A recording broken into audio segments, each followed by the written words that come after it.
កូរ៉េខាងជើងបានបញ្ជូនទ័ពច្រើនទៅជួយប្រយុទ្ធរុស្ស៊ីក្នុងផែនការចង់វាយយកទឹកដីដែលបាត់បង់ក្នុងរយៈពេលប្រមាណសប្តាហ៍នេះការប្រយុទ្ធគ្នាខ្លាំងនៅយូក្រែននៅពេលដែលសង្គ្រាមនៅអ៊ីរ៉ាន់កំពុងតែតាក់ទាញចំណាប់អារម្មណ៍របស់ពិភពលោកដោយសារជាឥទ្ធិពលខ្លាំងផ្នែកខាងវិបត្តិធម្មពលសង្គ្រាមនៅអ៊ីរ៉ាន់បន្តប្រយុទ្ធគ្នាក៏ក្រៅមេឃក៏ក្រៅដីនៅពេលដែលកងទ័ពអ៊ីរ៉ាន់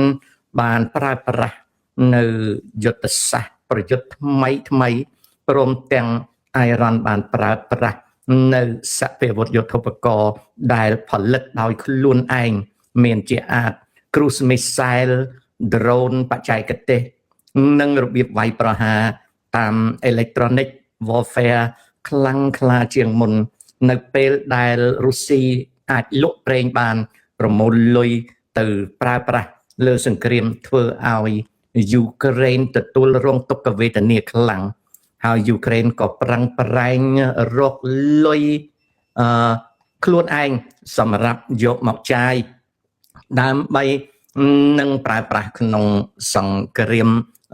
របស់ខ្លួនដូច្នេះហើយគឺនៅពេលដែលសង្គ្រាមកំពុងតែផ្ទុះពីសងខាងគ្នាពីមជ្ឈមបូព៌ានិងអឺរ៉ុបគឺជាចំណុចដែលមានបារម្ភជាខ្លាំងតាក់ទងនឹងការរីករាលដាលនៃសង្គ្រាមលោកដែលអាចកើតឡើងក្នុងពេលណាក៏បានដែរនៅឯអ៊ីរ៉ាន់វិញសង្គ្រាមនៅតែបន្តនៅពេលដែលលោកប្រធានាធិបតី Donald Trump ឈានដល់កំណត់កាល60ថ្ងៃដែលត្រូវជូនដំណឹងដល់សភាដើម្បីបន្តសង្គ្រាមរបស់ខ្លួន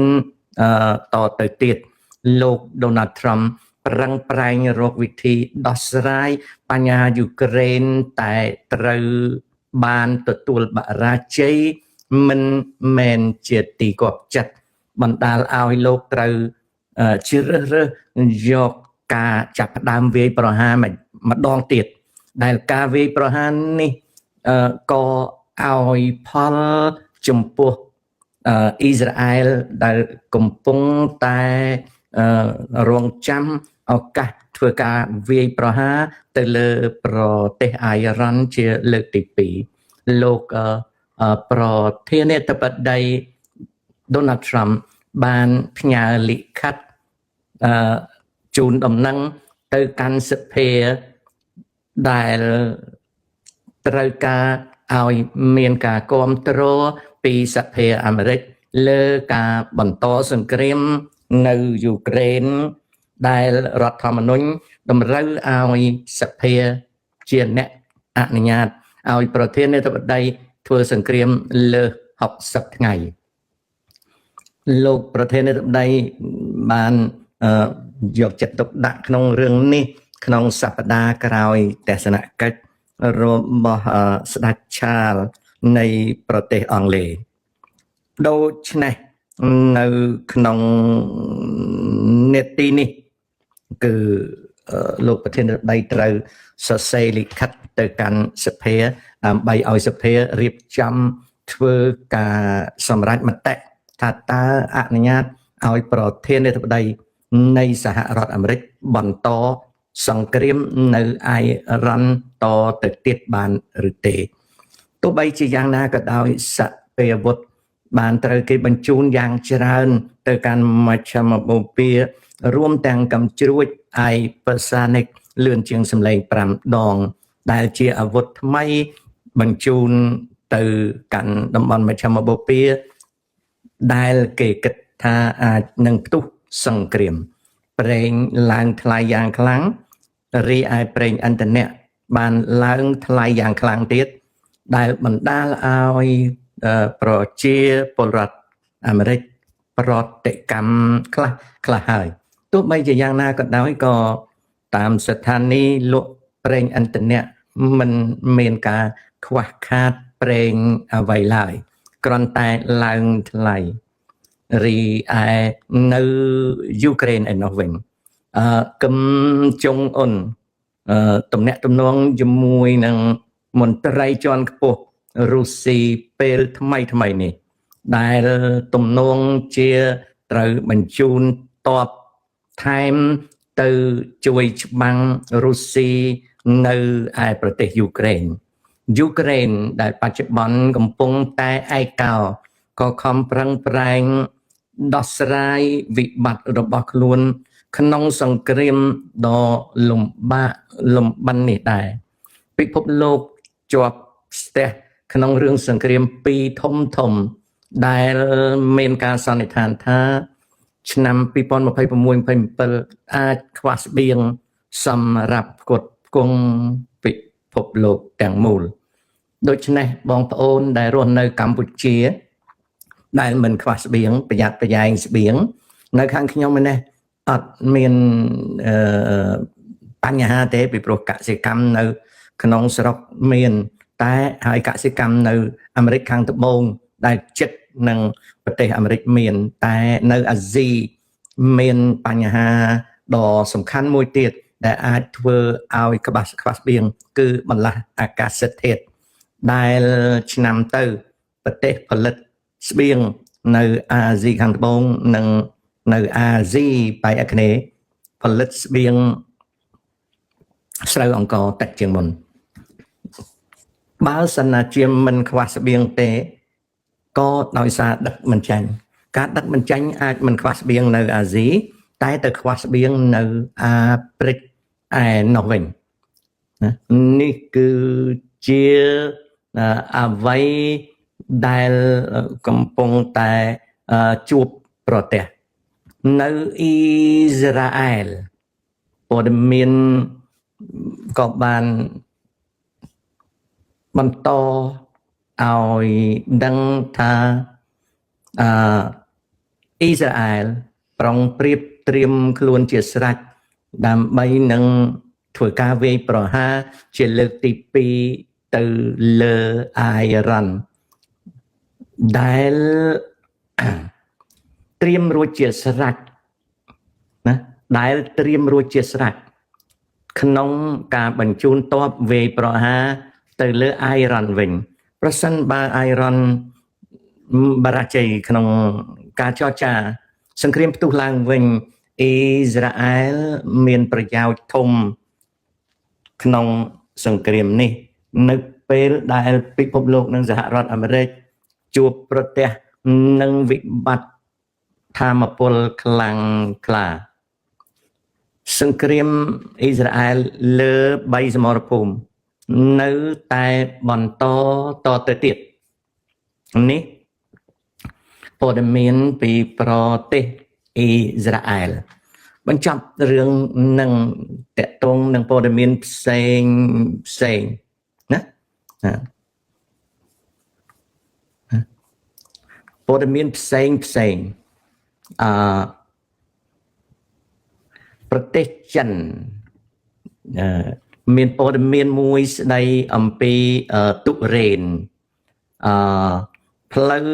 ដែកដែលបានតភ្ជាប់នៅ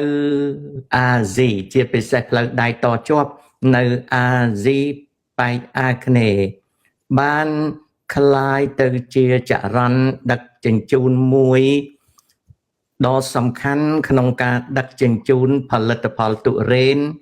ពីប្រទេសថៃលែនឡាវមកកាន់តំបន់ខេត្តយុនណានប្រទេសចិនបានធ្វើឲ្យតម្លៃទុរេនលក់រាយក្នុងទីផ្សារចិនភាគខាងលិចខាងត្បូងចុះថ្លៃជាងមុនទុរេនបានคล้ายទៅជាផលិតផលកសិកម្មដែលប្រទេសវៀតណាមថៃឡែនម៉ាឡេស៊ីនិងឡាវកំពុងតែប្រកួតប្រជែងយើងមិនបានដឹងអំពីប្រទេសកម្ពុជាថាតើអាចលក់ទុរេនទៅឲ្យចិនបានប៉ុន្មាន តោនទេការប្រកួតប្រជែងរវាងថៃឡង់និងវៀតណាមលើផលិតផលទុរេនបានបង្ហាញឲ្យឃើញថាវៀតណាមបាននាំទុរេនចូលស្រុកចិនច្រើនជាងច្រើនជាងប្រទេសហ្វីលីពីនម៉ាឡេស៊ីនិងឡាវហើយចំណុចនាំចាញ់នៃទុរេនរបស់វៀតណាមនៅសល់តែបន្តិចទៀតទេនឹងអាចប្រកួតជាមួយនឹងថៃឡង់បានទាំងស្រុងហើយការនាំទុរេនចាញ់របស់ថៃទៅកាន់ប្រទេសចិនធ្លាក់ចុះបន្តិចក្នុងឆ្នាំនេះនៅពេលដែលទុរេននៅវៀតណាមស្ទុះឡើងបន្តិចក្នុងឆ្នាំនេះម៉ាឡេស៊ីក៏កំពុងតែខិតខំប្រកួតណាស់ដែរតាមសម្ដីនៃមន្ត្រីម៉ាឡេបានឲ្យដឹងថាម៉ាឡេស៊ីប្រឹងបង្កាត់ពូជទុរេនថ្មីដើម្បីប្រកួតប្រជែងក្នុងទីផ្សារទុរេនប្រឈមជាមួយនឹងថៃឡង់ហើយនិងវៀតណាមព័ត៌មានមួយនេះបង្ហាញឲ្យឃើញថាកម្ពុជាក៏អាចលក់ទុរេនបានដែរតែកម្ពុជាមិនដឹងថារដ្ឋាភិបាលរៀបចំណែនាំសម្របសម្រួលរឿងទុរេននេះប៉ុណ្ណាទេនេះគឺជាអ្វីដែលកំពុងកើតឡើង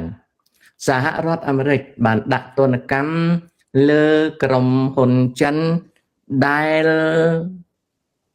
ប្រតិបត្តិការនាវាខ្មោចដឹកប្រេងពីប្រទេសអ៊ៃរ៉ាន់យើងមិនដឹងថាការដាក់ទណ្ឌកម្មនេះមានប្រសិទ្ធភាពប៉ុណ្ណាទេដោយសប្តាហ៍ថ្ងៃនេះពិភពលោកកំពុងតែប្រែប្រួលយ៉ាងខ្លាំងដែលការប្រែប្រួលយ៉ាងខ្លាំងនេះជួនកាលទៅទណ្ឌកម្មបែរទៅជាគ្មានអតិពលទៅវិញខ្ញុំកំពុងតែមើលអាប់ដេតដែលតាក់ទងនឹងកម្ពុជាថៃឡង់ព្យុះសង្ឃរាបានបោកបក់នៅខេត្តខុនខានបណ្ដាលឲ្យផ្ទះជាង350ខ្នងត្រូវខូចខាតនៅទីក្រុងបាងកកភ្លៀងធ្លាក់ខ្លាំងលិចលង់រដ្ឋាភិបាលអនុទិនចានវិរៈគុណបើកកម្មវិធីសេដ្ឋកិច្ចថៃជួយថៃមើលព័ត៌មានខាងសម្ដេចហ៊ុនសែនម្ដងពីម្សិលមិញ10ម៉ោងមុននេះលោក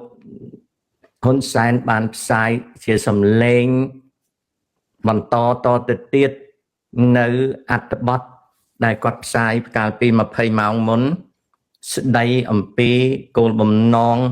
របស់ថៃដែលប្រកាសចង់លុប MOU 44ខ្ញុំបាននិយាយរឿងនេះកាលពីម្សិលមិញហើយដូច្នេះមិនចាំបាច់លើកមកនិយាយជាប់គ្នានោះទេនៅកម្ពុជាសភាពការជាធម្មតាបាទសភាពការមានជាធម្មតាសភាពការជាធម្មតាมันមានអីធំដុំទេនៅកម្ពុជាក៏មានព័ត៌មានស្ដីអំពីការឡើងចុះនៃប្រេងឥន្ធនៈដែលបណ្ដាលឲ្យប៉ះពាល់ដល់សេដ្ឋកិច្ចកម្ពុជាចំណែកឯនៅ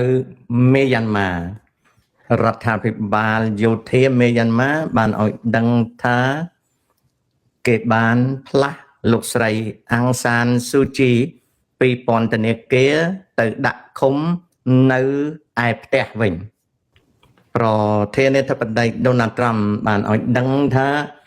ជនអន្តោប្រវេសន៍ខុសច្បាប់ចំនួន30ម៉ឺននាក់ត្រូវបានលុបចោល ពី social security benefit ពលគឺអត់ឲ្យជំនួយនិរភ័យសង្គមតទៅទៀតទេ